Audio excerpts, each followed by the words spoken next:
Perkenalkan, di video kali ini saya akan jelaskan tentang pertumbuhan dan perkembangan pada tumbuhan. Jangan lupa like, komen, dan subscribe. Apa sih yang dimaksud dengan pertumbuhan dan perkembangan?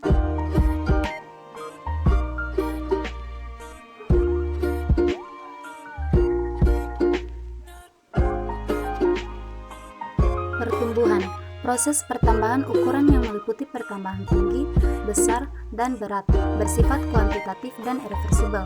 Sedangkan perkembangan, proses menuju arah kedewasaan dan bersifat kualitatif. Perkembangan merupakan proses yang berjalan seiring dengan pertumbuhan. Perkembangan terjadi pada jaringan selain jaringan meristem.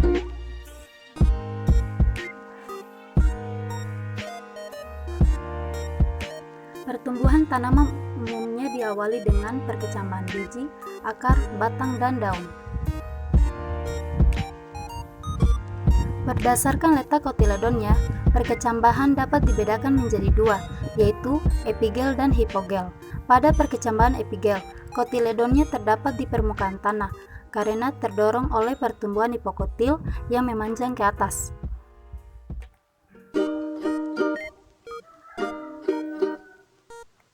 Sedangkan pada perkecambahan hipogel, kotiledonnya tetap berada di bawah tanah, sedangkan plumula keluar dari permukaan tanah disebabkan pertumbuhan epikotil yang memanjang ke arah atas.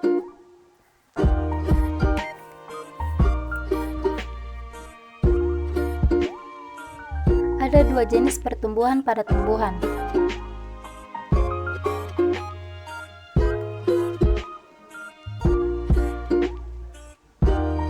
Pertumbuhan primer pada tumbuhan diakibatkan dari pembelahan sel-sel penyusun jaringan meristem apikal. Jaringan meristem adalah jaringan yang aktif membela dan terjadi pada ujung akar dan ujung batang, atau biasa disebut sebagai meristem apikal.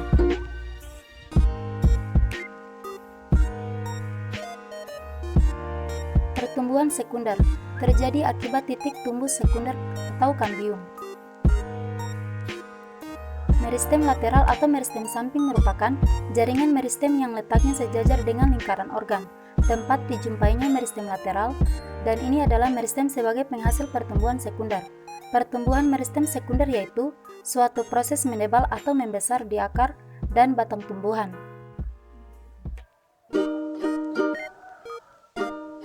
Faktor-faktor yang mempengaruhi pertumbuhan dan perkembangan.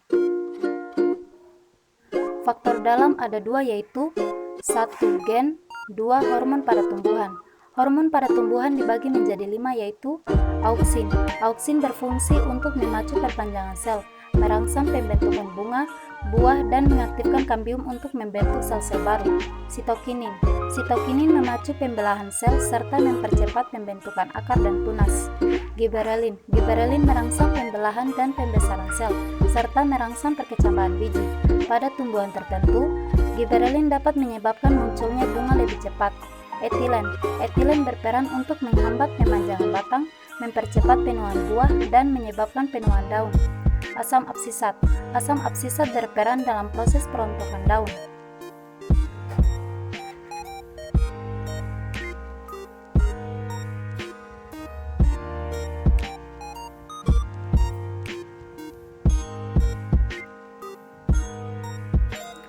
Faktor luar ada 4, yaitu 1. Makanan. Nutrisi yang diperlukan berupa air dan zat hara yang terlarut dalam air. Melalui proses fotosintesis, air dan karbon dioksida diubah menjadi zat makanan dengan bantuan sinar matahari.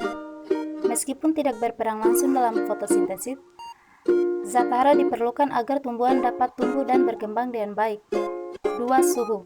Semua makhluk hidup membutuhkan suhu yang sesuai untuk menunjang pertumbuhan dan perkembangannya. Suhu ini disebut suhu optimum. Misalnya suhu tubuh manusia yang normal adalah sekitar 37 derajat Celcius. 3. Cahaya. Cahaya berpengaruh terhadap pertumbuhan dan perkembangan makhluk hidup. Tumbuhan sangat membutuhkan cahaya matahari untuk fotosintesis. Namun, keberadaan cahaya ternyata dapat menghambat pertumbuhan tumbuhan karena cahaya dapat merusak hormon auksin yang terdapat pada ujung batang. 4. Air dan kelembapan. Air dan kelembapan merupakan faktor untuk pertumbuhan dan perkembangan. Air sangat dibutuhkan oleh makhluk hidup. Tanpa air, makhluk hidup tidak dapat bertahan hidup. Air merupakan tempat berlangsungnya reaksi-reaksi kimia di dalam tubuh.